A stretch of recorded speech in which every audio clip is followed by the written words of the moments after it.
Hello and welcome to A Balanced Life with Dr. Jackie. And today we have a show prepared for you. We're talking about being balanced as young adults, and oftentimes it's not easy.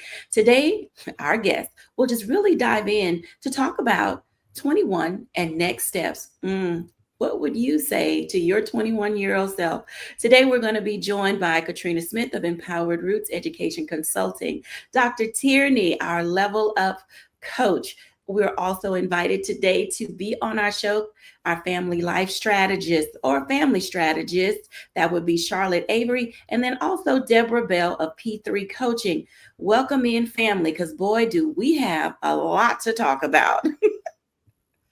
When we think about these 21-year-olds today, I'm telling you, I sometimes don't know what direction to point them in because they are oftentimes in so many different directions.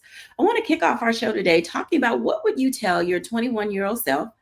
And in talking to your 21-year-old self, how would you navigate the future today? I mean, this world that we live in looks nothing like what we were and how we were functioning when we were 21. I'm going to start with Charlotte Avery. Charlotte, what would you tell your 21-year-old self?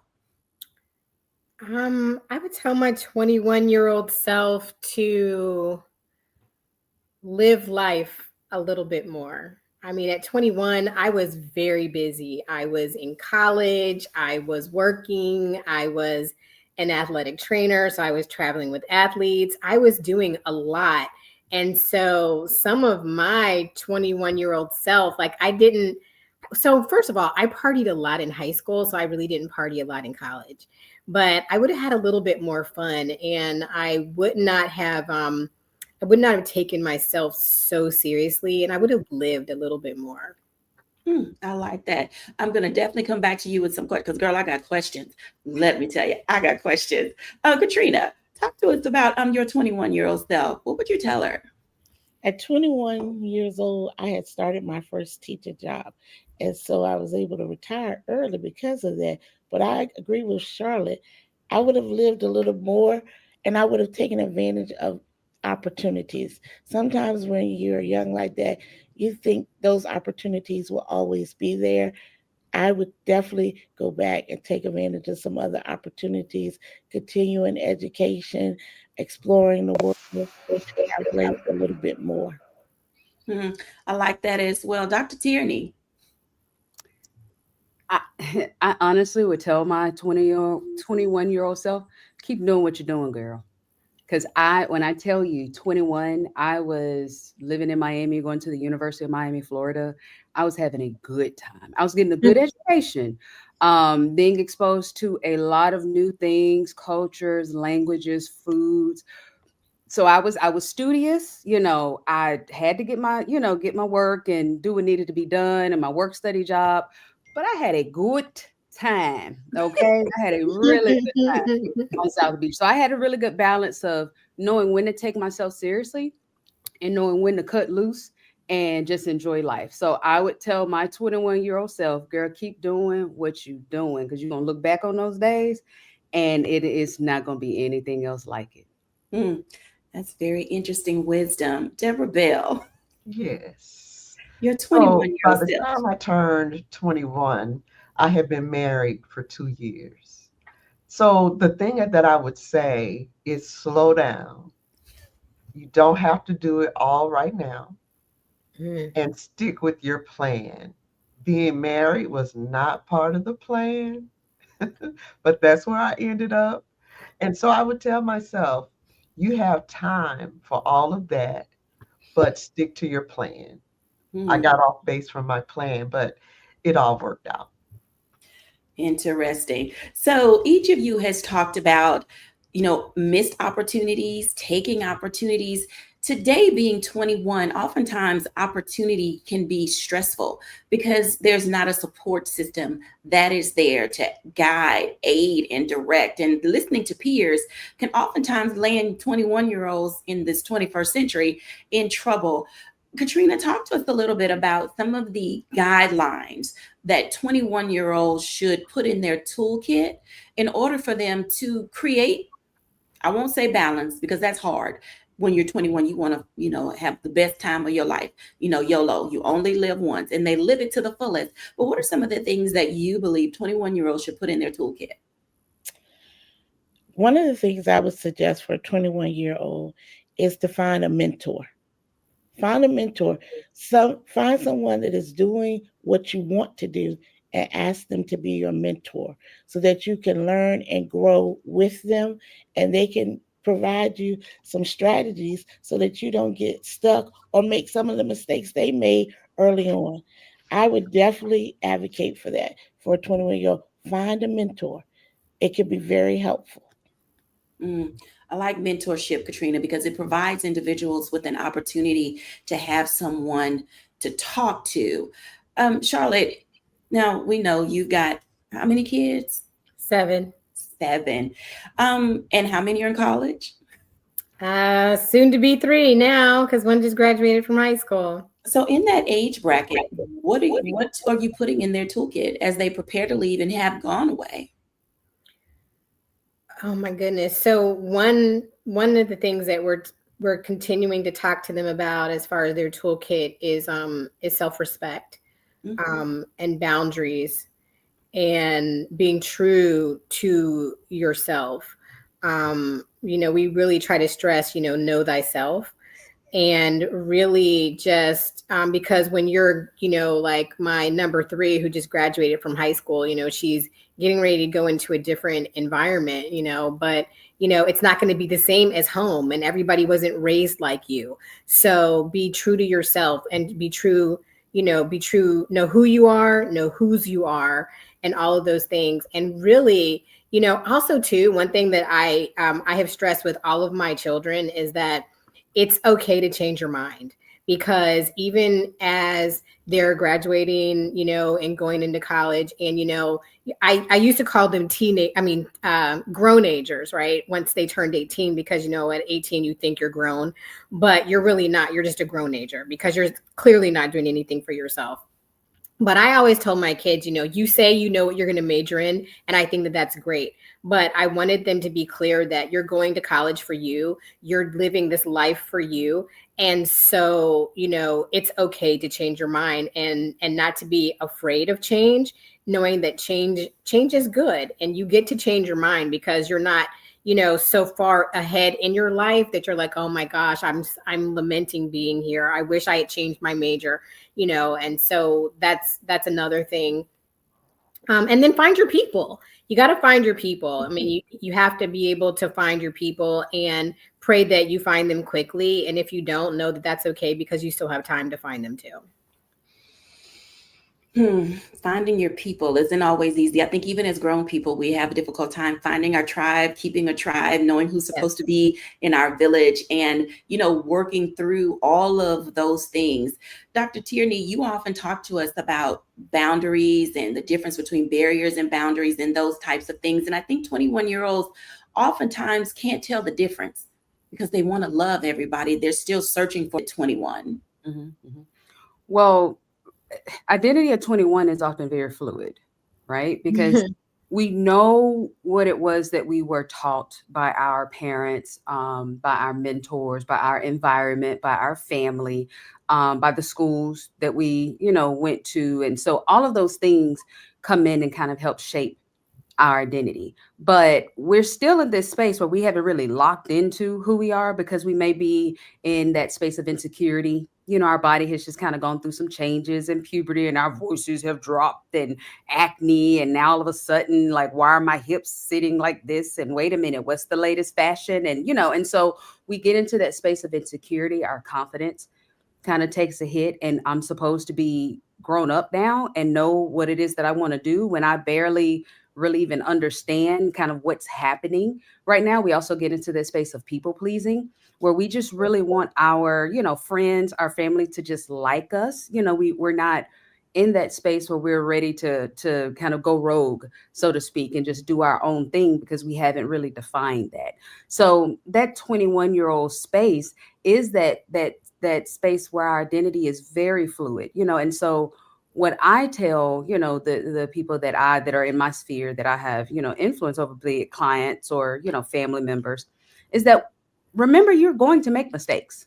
Things Mhm. are going to happen. I think perfectionism, particularly in the age of social media, where we're Mhm. able to see everybody's highlight reel, we're able to see the perfect pictures and the perfect poses and not realizing really they got one foot up on the wall and you're only seeing half of their face and the bottom half they got on pajamas and you think they're in this exotic location and all these things. And so there's this pressure for perfection that these 21-year olds have that we did not have because we Mhm. couldn't everybody's highlight reel. Okay. And so just really kind of giving yourself that space and that permission to know that you're going to make mistakes. Nothing and no one is ever perfect. And right now, while you are in that fluid space, allow yourself to just flow through it, grow through it, stick with those things that are a part of your morals, your value, your integrity, and allow yourself to just explore the other areas of you that are coming to the surface as you are now experiencing this new stage, this new space of life. Hmm. When we come back after the break, I want to dive into that a little bit more because oftentimes family construct, lifestyle in the home plays a part in how 21-year-olds see themselves. So, how do we help our 21-year-olds deal with social anxiety and leaving drama, trauma, triggering things from home into their new life and space as they pivot into being 21? We'll be back in a moment after the break.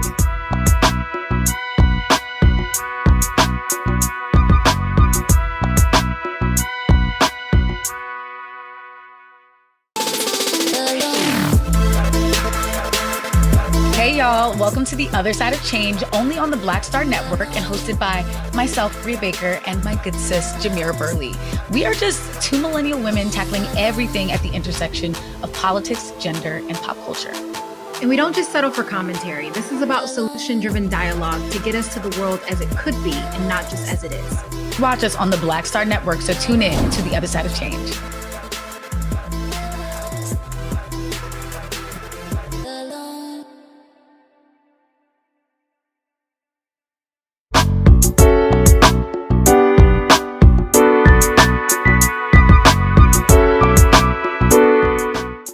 Welcome back, everybody. And as you can tell, learning how to be 21 doesn't come with an instruction manual. But the good thing is there are people in your space who have been 21 before, who have really great life experiences, who can help guide you down the path that you are seeking.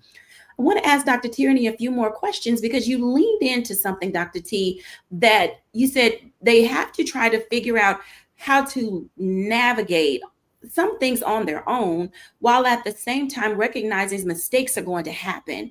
So, how do you recover if in your home, a lot of them are, on their own maybe 3 years now because they've been in school, they've been working, but yet they are still trying to figure out, oh, I'm 21 and I'm legal. I can do all these kind of things. You can't tell me anything. And I think sometimes that gets them into trouble. So how do we help lay that foundation for not social security, but to have socialization security in Yeah. becoming 21? Yeah. Here's a hard truth. Here's a hard truth. Sometimes you just gotta let them. Mhm. Let them hit their head against the wall. Let them Mhm. let them have to pay that fee, that fine, that let them if they don't go to class and they get okay, well, you got to sit out a semester. I'm not going up there to talk to that dean and try to get you back in school. So I think a lot of times we put them too much in a bubble to where they're not allowed to just make the mistakes because so much is trying to prevent them from making the mistakes and prevent the boo-boos and prevent. No, I know what I know because of how many times I hit my head against the wall. And eventually you'll wake up and as the Bible said, you'll come to yourself and say, wait a minute, I might want to do something different. Or wait, I thought this is what I wanted, but I really don't want that. I really want something else. And to go through that process of becoming that includes some mistakes. It includes, having that awkward conversation with that friend. It includes some friendship fallouts. It includes making some social faux pas. It includes all of that, and so I think there's a double responsibility here. One on the part of us who have been 21, for us to not act like we wasn't ever 21, Right. for us to not act like we just floated through our 21-year-old years and never did anything wrong. No, that's why I tell people all the time, oh, baby, I was drunk on South Beach. I was out skirts up the hill, shirts down the hill, and I was having a good time because I'm not going to sit here and act like I didn't bump my head against the wall and I didn't do things that I'd later look back and go, ooh, girl, that wasn't the best decision, because if I did, then I wouldn't be here. I had to Mhm. go through that in order to get here. So let us not act like when we see the 21-year-olds making the mistakes, don't do this at them. Just smile and say, yeah, we just didn't have social media, so you just didn't see mine. You Mm, know, and for the absolutely. 21-year-olds to give themselves the permission and know you're going to make mistakes. Right. Even though there's this, again, that pressure of performance and perfectionism that has come from elementary school and middle school, where they had to be on all the sports teams and all the extracurriculars and get all the straight A's. Now, sugar, when you come out here in this deep water, you gonna flounder. Sometimes you may fail, but that's where you really learn and that's where you become. So if you're trying to hold yourself to this perfect standard, you're going to shortchange what it is that you really need to know about you, about life, and about what it is that you ultimately want to do and who God designed you to be.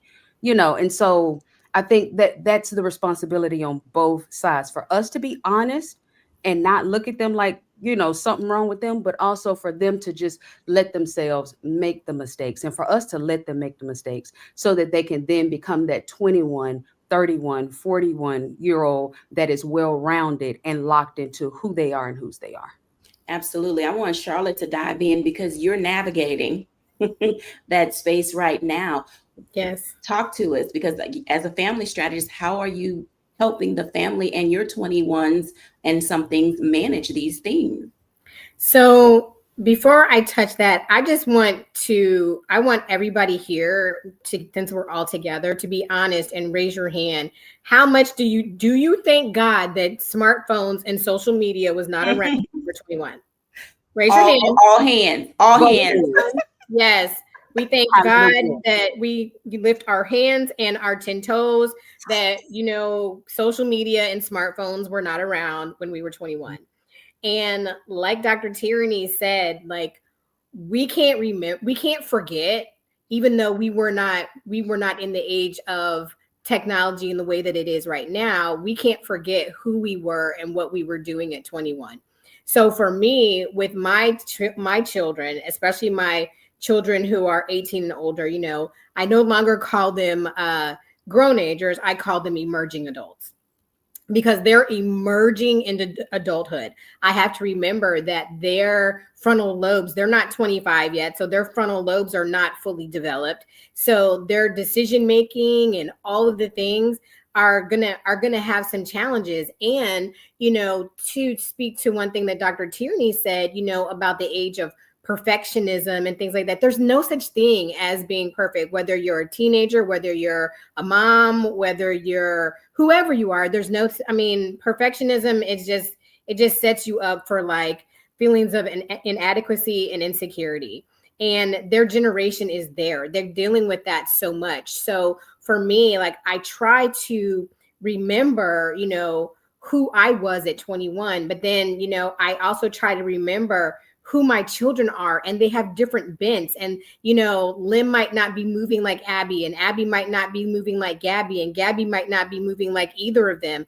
But we have to remember, as I have to remember, as I'm parenting my own children, who they are individually and collectively, and know what their roles are. And so for me, like, it's even difficult for me because there is a pulling away. And as parents, we have to honor the growing up process, even though we don't want to. Mhm. And it's like, okay, it's, the Bible says children obey your parents. And I hate saying this because it always comes back, right? But the Bible says children obey your parents, but then it says honor your mother and father. Well, we have to remember that our children are our children, but at a certain age, they are no longer children. Mhm. And Mhm. that's the difference of when respect and honor come in, because, I have to remember that I have raised my children and I have trained them up in the way that they should go. And when they get 18 and certain ages and stuff like that, they no longer necessarily have to obey me. except for when they're living in my house. You see what I'm saying? So there's so many things. It can be such a sticky area, but even parents have to honor the growing up process, because what we don't want to do is we don't want to stunt their growth. We don't want to hover so much and, be these helicopter parents as they're emerging into adults, that they don't make mistakes, that they don't honor their mistakes, that they don't even know how to function, because we've always come to rescue them. And so when Mel Robbins came out with her book, The Let Them Theory, oh my gosh, that was really something that allowed me to woosah, because I was dealing with some challenges even within my own self and my own parenting with my emerging adults and things of that nature. But it's helped me. But also we need to be honest as their parents, and we need to be honest about who we were and what we were doing, and understand that it's okay to have hard conversations with your children and give your children permission to ask you questions.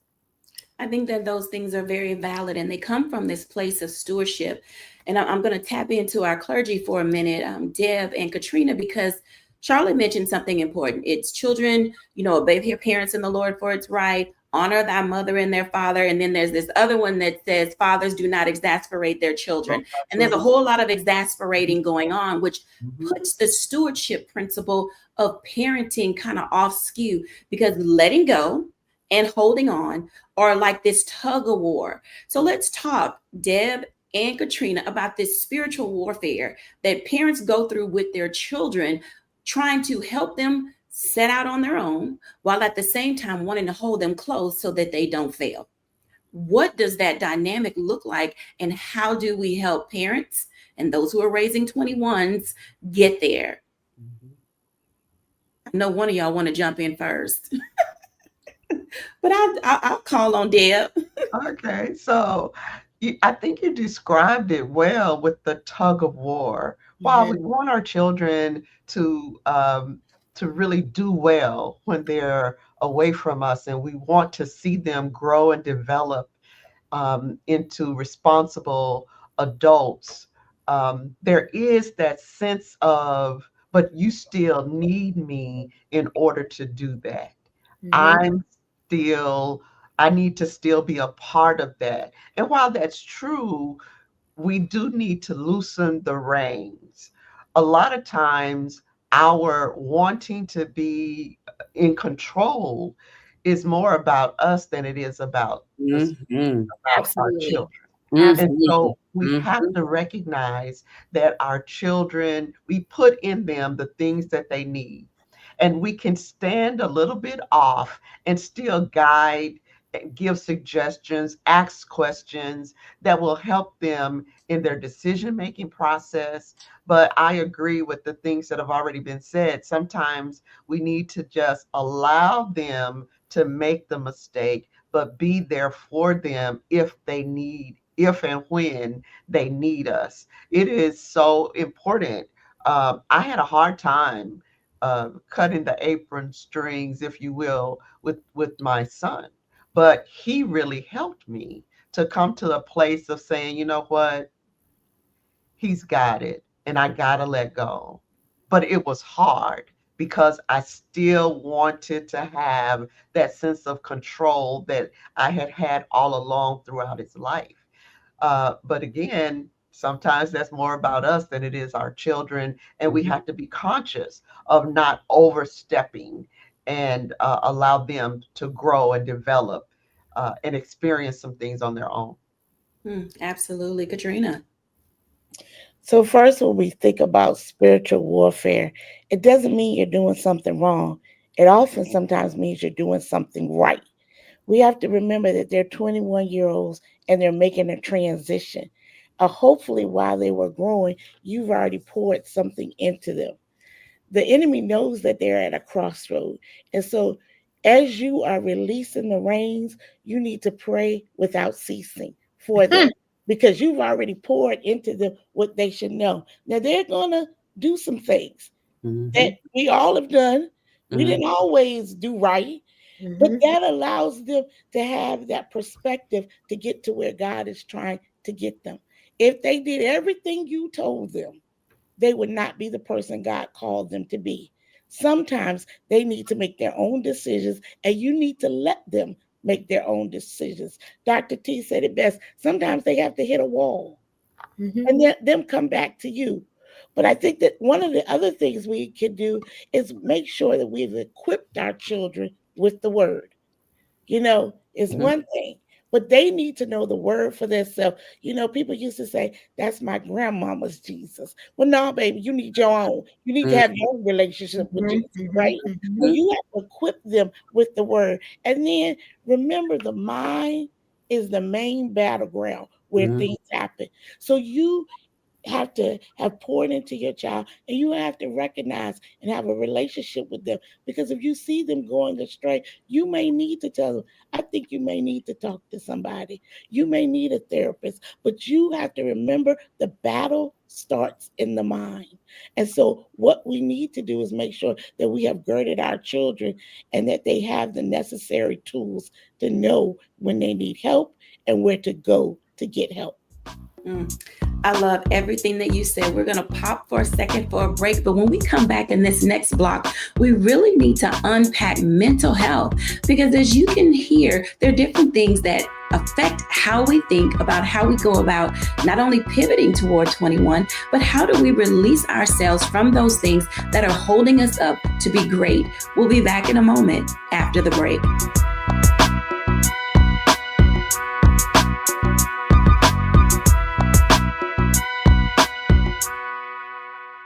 What's up, y'all? Look, Fanbase is more than a platform. It's a movement to empower creators, offering a unique opportunity for everyday people to invest in Black-owned tech, infrastructure, and help shape the future of social media. Investing in technology is essential for creating long-term wealth and influence in the digital age. The Black community must not only consume tech, we must own it. Discover how equity crowdfunding can serve as a powerful tool for funding Black businesses, allowing entrepreneurs to raise capital directly through their community through the Jobs Act.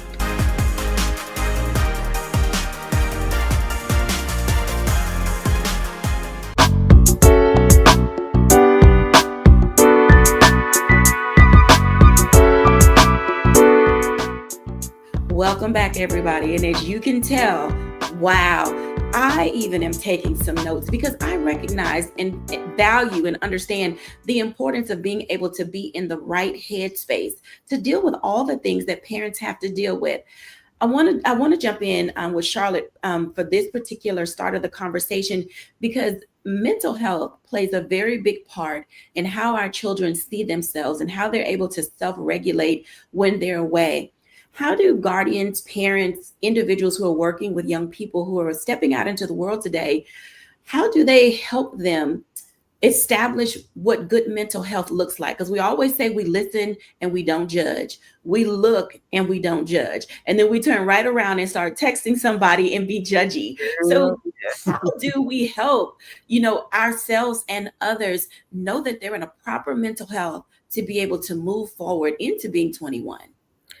So one of the first things that we need to do is watch as well as pray, because when you have parented a child, you pretty much know like how they move and things like that. And you also have to remember that you are not your only your child's only sphere of influence. And so there are things that your children are going to deal with and go through that they've seen on social media, that they've seen on TV, that they've seen at school. With coaches and, in dealing with extracurricular activities. And, sometimes, when you see the switch flip and you see that something is off with your child, you've got to really be able to, first you've seen it, so you've identified it, and now you've got to pray about it. And then you can't be so scary in asking about it, because sometimes what I find is that parents, sometimes we want to shy away from knowing when to refer, because we want to feel like we're their only source. But the reality of it is that I am not my only child's resource, and that's okay.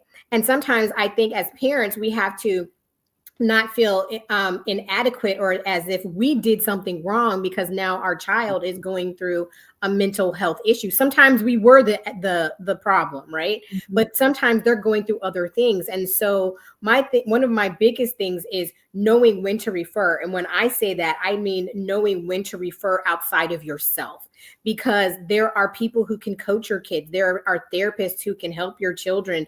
And there just may be some things that are not in your wheelhouse. Yes, I am the family strategist, but I don't know everything. So at the point that, and you have to listen to your kids too, because sometimes your kids will tell you, I think I need to go to therapy. Mm-hmm. Well, guess what? If they feel that, then you really need to do some digging and find out why. Then you need to ask yourself, is this something that's in my wheelhouse, or is this something that I need to refer out? Because the reality of it is sometimes our children need to talk to somebody who's not us. And there's no harm, no foul in that. It's saying, you know what, I honor you enough to tell me to see a need, for you to express a need, and for me to help you get the help that you need. And it's okay that help does not come from me. Yeah. I find that to be extremely interesting. And those of you who've raised children, you're really setting the tone. Because Charlotte, you said something about the style of parenting that can exist. Because you said sometimes the parent is the problem. And I know there's permissive parenting, there's the helicopter parenting, there's the authoritative parenting styles. And sometimes all of these styles push children away from feeling open enough to talk to that parent. Katrina, when we think about the role that communication plays in the parenting style, where does honesty fall into the sphere of being able to, really coach your kid to moving forward and feeling like they can move from mental health to feeling somewhat adjusted to walk out into the world? I think when honesty, growing up, you've heard it over and over, honesty is the best policy, right? But as an adult, are we always honest with our kids, or do we still keep some secrets, right? Sometimes as adults, we need to check our own selves and be honest about how we are raising our children. Sometimes we do things out of habit. Well, that's the way my mom did it. That's the way auntie did it. So I'm going to do it with my children. But let's be honest with ourselves. That might not have been the best solution. And so when you know better, you do better. And so being honest with your child and having that relationship where you can talk to them and sit down and be honest. Like we need to call a thing a thing. People would say, instead of somebody got diabetes, they got the sugar. They touched a little bit. No, let's call a thing a thing. We need to be honest so that our children recognize that, and they are not ashamed to get the help that they need. Getting help isn't always easy. Dr. T, when we think about getting help, there are often resources that folks can have, whether it's in the family, in the school, in the community. But sometimes you have to lean into self and sit with yourself. I heard you say that at one point, your granny used to tell you to go sit down somewhere. What does it look like when you really sit with yourself? What can you explore about you to get your mental health right when you really sit with yourself? Yeah. Well, before I jump in on that, I know my sister Charlotte had a point. She wanted to jump in on something that Katrina said. So I want to defer to Charlotte, and then I'm going to come right behind Charlotte. Thank you, Dr. T. So one thing that that triggered me when Dr. Smith was talking is the fact that, sometimes we weaponize parenting. Sometimes we weaponize our roles as parents. And I know it to be true because I have done it. And y'all know I do not have a problem with telling on myself because, I write books about all my business. So whatever. But I know for a fact that sometimes we weaponize parenting even when our children are emerging out into the world, because we know for a fact that at 21, what can you still actually really do without me? You know what I'm saying? Like, really. And so sometimes we weaponize our roles as parents, and we use it as a place of controlling our children to be like, oh, well, no, you're not going to go here. You're not going to go there. I am the parent. I said this, and this. right? And so we weaponize who we are instead of knowing our role in the season of their life. Like there's the parenting role, there's the advisor role, there's the coaching role. But as parents, we should never weaponize our roles as parents as it pertains to our children. And so I just implore every parent who is raising an emerging adult, a grown age, or whatever you want to call them, is don't weaponize your role as a parent, because it's a trick of the enemy, because then that pushes your children further away from you. And then they're not going to come and talk to you. They're not going to feel safe with you. And you, even when they're emerging out into the world, you still want your children to have that place of safety and comfort and refuge with you. Amen to that. I know it was a reason why God let me see your hand and see you about to jump in. Because so you just ran right on into where I was gonna come with that. When we talk about the side down. Here's the thing that I really want everybody to understand, that before we tell our kids to side down, have you sat yourself down?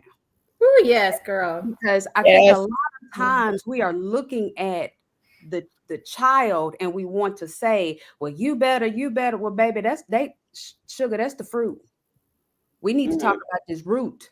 Okay? Because that can't be the fruit if it ain't something going on in the root that maybe you didn't address, or maybe I was having a conversation with a client and she was telling me something.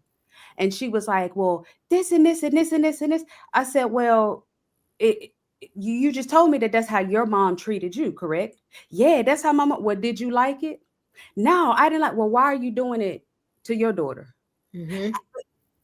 And she had nothing to say, and this is something that we often over and over again, because we haven't dealt with our own issues. We haven't dealt with our own trauma. We haven't dealt with our own insecurity. And the minute we get a little bit of leadership, a little bit of control, a little bit of ledge over something or someone else, we get into this space where then we want to tell them and tell everybody what to do. And then you wonder why your relationship with your 21-year-old looks the way that it does.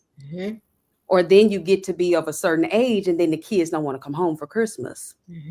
Okay. And so this is where we have to really take inventory and take stock of ourselves. And this is not, you may not be a parent, but if you are an aunt, an uncle, a TT, a grandma, or whoever, you have a responsibility to look at yourself. Okay. Some of these 21-year-olds are carrying the burden of breaking generational curses, of breaking generational mental health issues that we would not deal with. Or on our doorstep. Very true. Okay? So we can't just look at the things that we see playing out in them without first examining ourselves and say, wait, did I sit myself down in therapy? Did I sit myself down in coaching? Maybe it's playing out in them in this way because there was something that I stepped away from my watch in watching this here that then is playing out over there, and what I'm seeing is that there are a lot of people that are my age in their, 40s, 50s, where now these mental health diseases and neuroses and, are coming on the table that have run unchecked for all of these years. So I think it's just really a time for all of us, everybody, 21, 13, 51, 71, for everybody just to sit themselves down and have a conversation with self to say, do I need to go and talk to a therapist? Do I need to go and talk to a coach? And that was actually a trick question, Sugar, because yes, everybody needs a therapist. Everybody needs a coach. I tell you guys all the time, I have a therapist, a personal coach, and a business coach. I have a team around me to make sure that I am together. Okay. And then let God come and say, hell, Tierney, you've been blessed and highly favored. You're going to have a child. Oh, yeah. Well, as soon as that baby can start teeter-tottering around, they're going to be in some play therapy, because I'm not going to say that I have it all together, even though this is what I do professionally.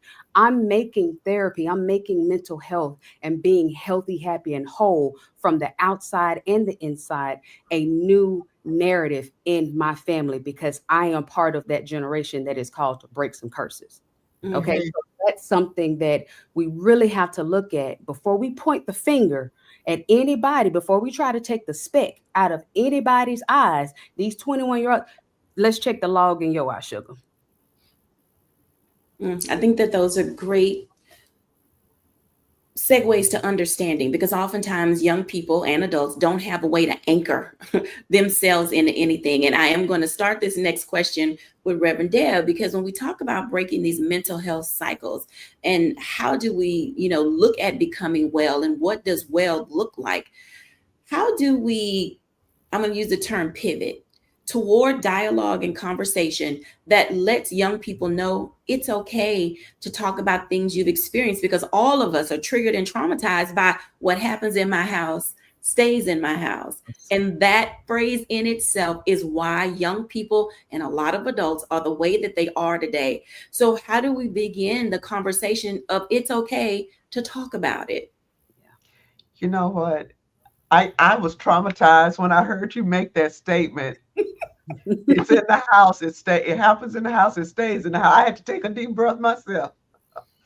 But I think that one, parents can't be afraid to ask simple questions, open-ended questions, to begin to get their young adult children to talk. But if you haven't had that relationship with them, it's going to take a little time to build the kind of trust that will allow your young adult to be open with you. Yes. If everything in their upbringing has been, you do this the way I say do it, and there's no openness for conversation, then you're going to have to create a pivot where you're calm. I want to pause right there, because we cannot get excited every time we hear them bring up a subject or talk about a situation. We need to just be silent and listen. Because sometimes we have to learn how to hear them because we haven't done it, right? We're not accustomed to listening and hearing. We're accustomed to telling them what to do. And this is not the season for that in the same way. Right. So you have to begin to be a good listener so that they feel comfortable building that relationship of being open to share. Now, they're not going to share everything. They're going to hold on to some things. But as you make the room comfortable, the space comfortable for them to come to you, to share things. And sometimes it may mean talking about your own experience to some degree, because that's maybe an eye opener for them as well. Now you can't tell them everything. You don't want to tell them everything, but you do want to lay some ground so that they're comfortable. That's the word, for the conversation to be comfortable. And then sometimes they're just hard conversations. Yes. Where you have to sit with them and say, I'm really interested in hearing what's going on. I can tell there's something happening or something has happened. Come, let's talk about it. I like that. I'm gonna start with Charlotte, and then I'm gonna go to Katrina. Pick up on that, Charlotte, because after the long exhale, where do you pick up the dialogue? Yeah.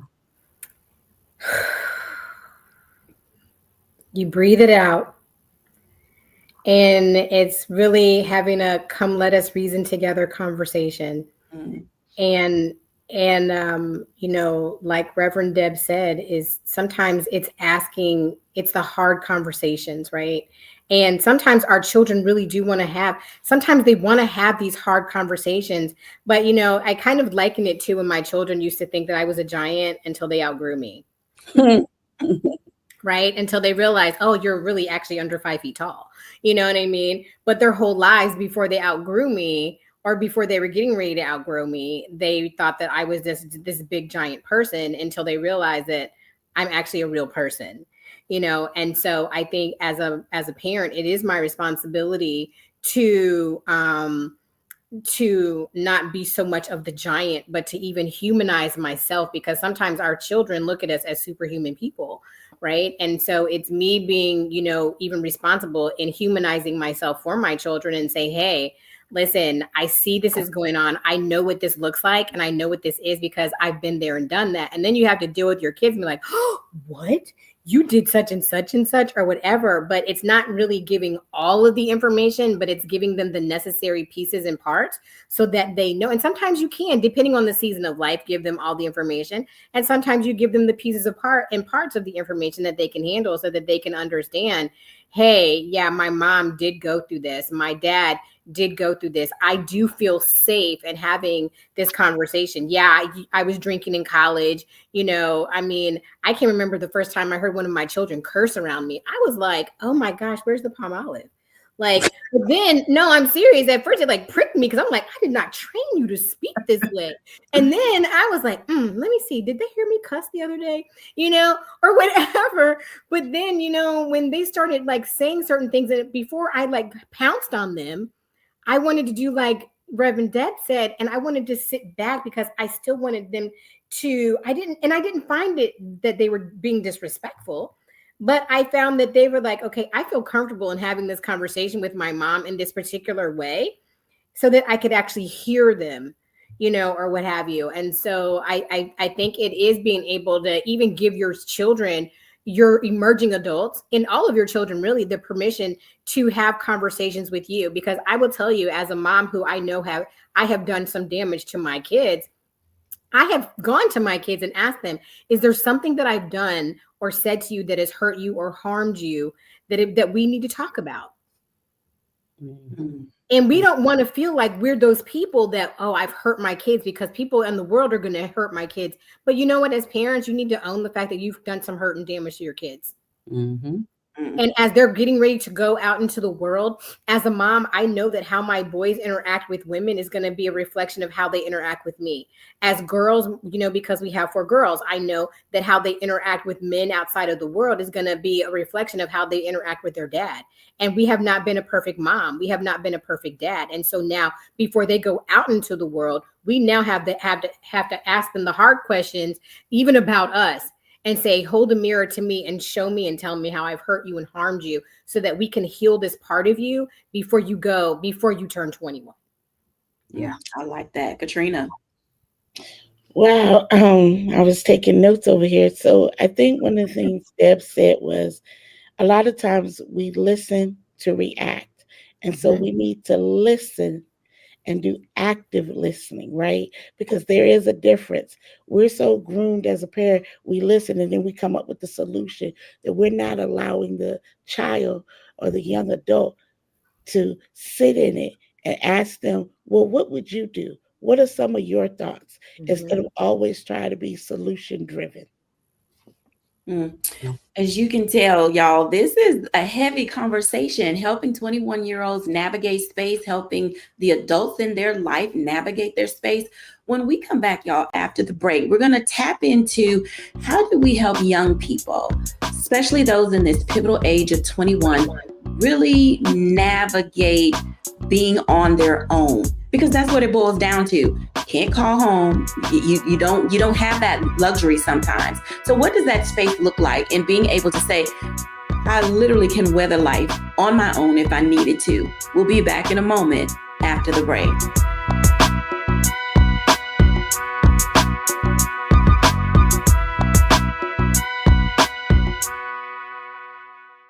Hello, I'm Isaac Hayes III, founder and CEO of Fanbase. Listen to what I'm about to tell you. The window to invest in Fanbase is closing. We've raised over $10.6 million of our $17 million goal. That means there's room for less than 6,370 people to invest in Fanbase for the average amount. The minimum to invest in Fanbase right now is $399. That makes you an owner in Fanbase today. Go to startengine.com/fanbase to invest. Why? Because current social apps have taken advantage of users for far too long, with content suppression, shadow banning, harmful racist content, and no real tools for monetization and equity. Fanbase has over 1.4 million users and counting, allowing anyone to reach all their following and monetize their content from day one. Social media is the new TV, and whoever owns the apps that distribute that content have the opportunity to own potential billion-dollar companies. While big platforms with uncertain futures are failing to serve their users, Fanbase is stepping up to fill the gap. Don't wait until it's too late. Invest now, invest for yourself and your future. Go to startengine.com/fanbase and own the next generation of social media.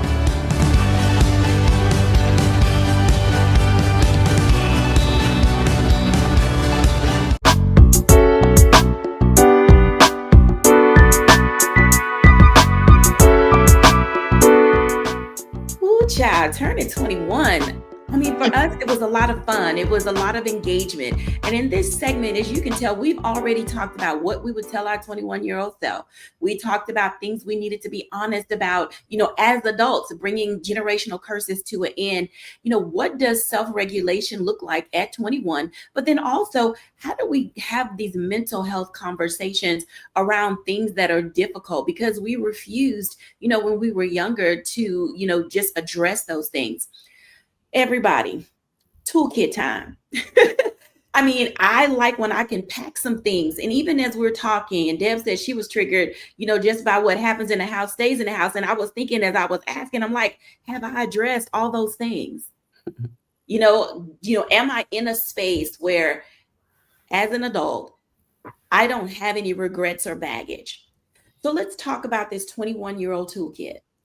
At 21, what are some of the things that 21-year-olds need to tuck away that you've learned that they can take with them through 31, 41, 51, 61, and beyond? I mean, where have you anchored yourself as a grown-up that at 21 you took with you saying, I might need this later on? So let me pack that away. Let's see. We're going to start with Dr. T. What you packing away? I'm gonna tell you two things. One, Jesus. Don't pack Jesus. Put him right on in your bag. Put him in your backpack. Take him with you. Yes. Because when I tell you again, y'all heard me say I was drunk on South Beach. I had a good time.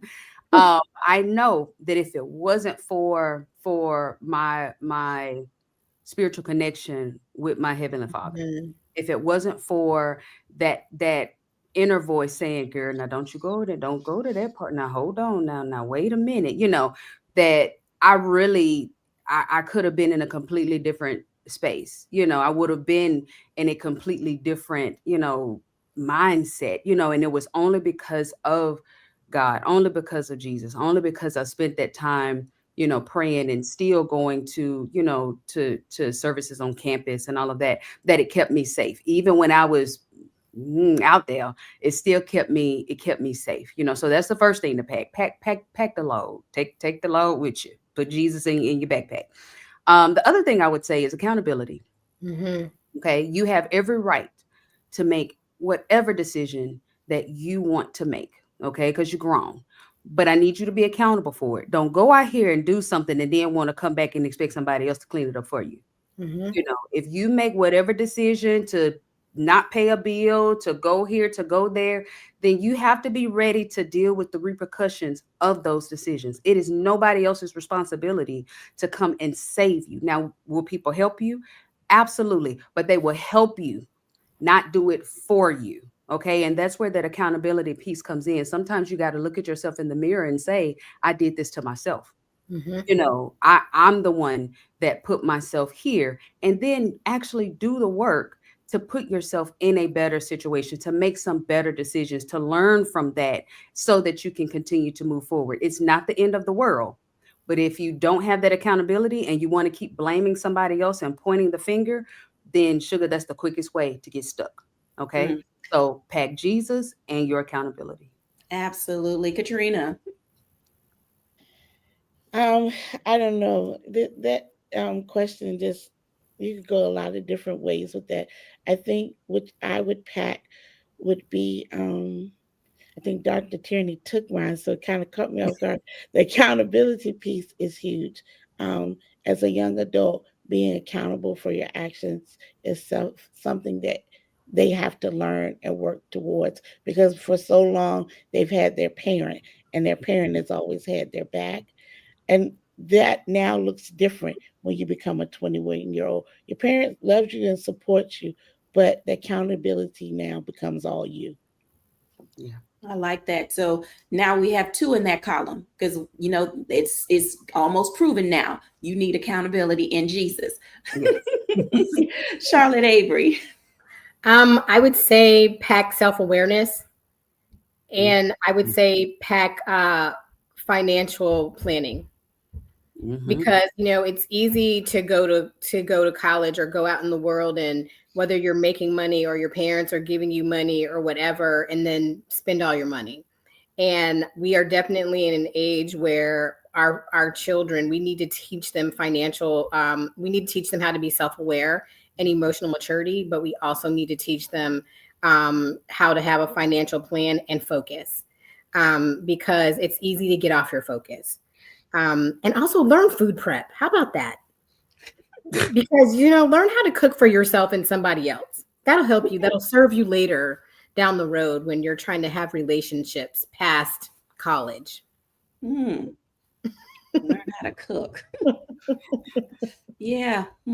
Yeah. I know how, but I don't like it. So it's like, we just gonna leave that over there in the corner. We ain't cooking. Oh my God.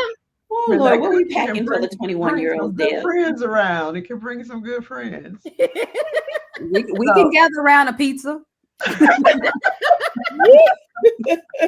I'm good at ordering takeout or catering. Yeah. Yeah. So, you know what? I was thinking about this question, and I think one important thing that needs to be a part of the toolkit is self-confidence. Yes. Trust yourself. Mhm. And in the same vein, be aware of how you feel around the people you hang out with. Yes, Are these discernment. people that make you feel joyful about life and about living and about you? Or are these people who cause you to shrink, Mhm. to not be fully who you are, who diminish who you are? Come on Pay here. attention to how the people you spend your time with make you feel, and choose the joy of being around people who elevate you in all the areas. Girl, you were just in my conversation with my daughter on yesterday. Yeah. It's Let me important. tell y'all, parents are going to appreciate this dialogue and conversation, but at the same time, even though it's serious, we have to laugh about it, because there are times that we can get too serious and we just sort of lose our own mind. And with that, let's talk for a moment about these guardians. What will we put in these guardians toolkit? Because there's the raising and then there's the releasing. The raising and the releasing. At what access point did you realize you were okay letting your little person fly away? I don't know, because I'm not there yet. Okay. So y'all answer that, and I'll wait. That's interesting, because I don't know, you released them. Maybe it is 21. All of mine are past that age, and while they're off and doing their own thing and they're grown, they always know they can run something by me. I don't control anything that happens in their household, but I'm always available to listen and let them bounce something off of me. I like that. So presence. I think that's what you described in listening to you, is be present. Because I know parents are never going to fully let their children just go. But 21, they go to college, they go to military, they go to get married, they go off to school, whatever it is that happens. HIPAA doesn't allow you. So don't. What is it? FERPA doesn't allow you. These different types of forms don't allow you, FOIA, yes, don't allow you as well to just kind of, call up and find out any information that you want to. So at some point you have to, be present enough for them to run back to you with something they have to handle on their own in their young adult space. Well, yeah, presence and preparation. Okay. preparation really, really, really matters, because even when you're talking about FARPA and HIPAA and things of that nature, and you really see the dynamics, like when my daughter got injured in college, and that brought HIPAA and FARPA to light about what I could do and what I couldn't do for her. And so you still have to be able to prepare and have those types of conversations with your children, knowing that where they're still on your health insurance. And you have to make those things real to them, because if they were in a car accident, do they want their organs donated? Who do you want speaking for you? Because if it's not me, then who is it going to be? You know what I'm saying? So there are certain real life scenarios that you've got to really put out there with your children as far as preparation is concerned. And even though I was joking, about like, well, I don't know when that is or whatever, the reality of it is that I don't really know if there's ever a specific time that prepares you for that. Because literally, once your children are a certain age and they're getting ready to get out of they're getting ready to thrive and, get out of your house, it's really that time. It's the preparation that leads up to that kind of gives you the confidence, or the lack thereof, to say, did I do enough? And the thing is, as parents, we would have never felt that we did enough. As a mom, and I always ask my kids, like even my younger kids, my emerging adults, I ask them, is there something that I didn't teach you before you leave to go out into the world? Whether it's cooking your favorite meal, whether it's financial awareness, whether it's, in dealing with relationships, tell me. Give your children permission to tell you what it is that they needed to learn or that they want to learn from you. And that's okay. Yeah. If I can weigh in on this from the standpoint of because I'm not a mother, but from the standpoint of the 21-year-old that, went away from Memphis, Tennessee, all the way to Miami. And, my grandmother is the nurturer. She was the one that was the nurturing mother figure. And my mom was the business, handle your business. This is how And so from that vantage point, I think it's important. It's not so much an age.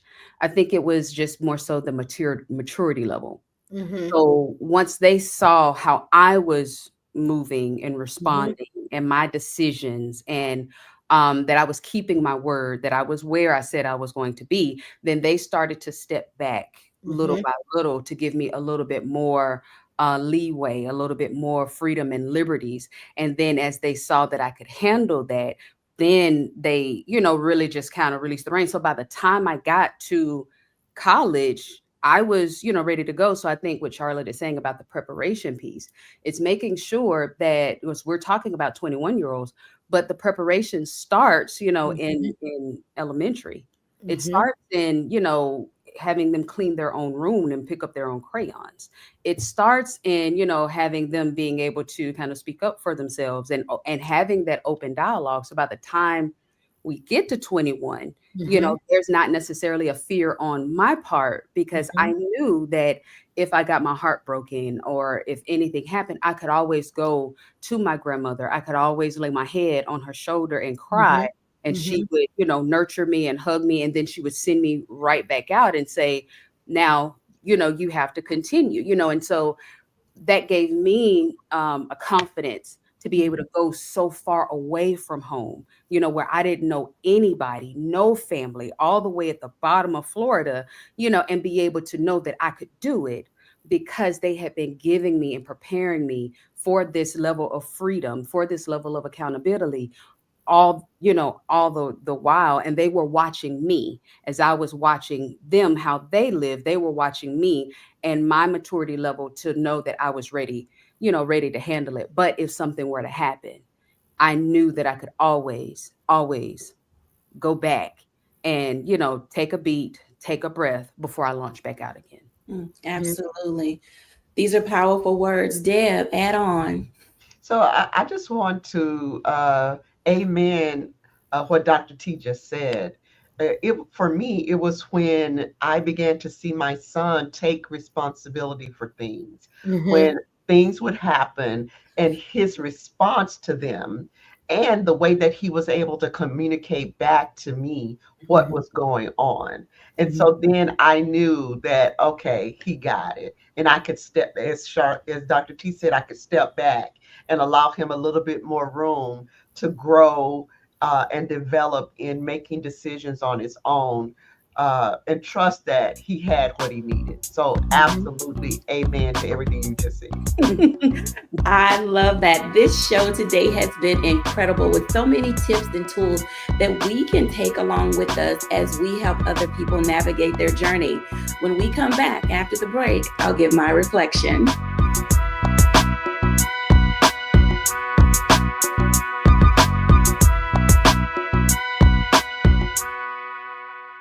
Hello, I'm Isaac Hayes III, founder and CEO of Fanbase. Listen to what I'm about to tell you. The window to invest in Fanbase is closing. We've raised over $10.6 million of our $17 million goal. That means there's room for less than 6,370 people to invest in Fanbase for the average amount. The minimum to invest in Fanbase right now is $399. That makes you an owner in Fanbase today. Go to startengine.com/fanbase to invest. Why? Because current social apps have taken advantage of users for far too long, with content suppression, shadow banning, harmful racist content, and no real tools for monetization and equity. Fanbase has over 1.4 million users and counting, allowing anyone to reach all their following and monetize their content from day one. Social media is the new TV, and whoever owns the apps that distribute that content have the opportunity to own potential billion-dollar companies. While big platforms with uncertain futures are failing to serve their users, Fanbase is stepping up to fill the gap. Don't wait until it's too late. Invest now, invest for yourself and your future. Go to startengine.com/fanbase and own the next generation of social media.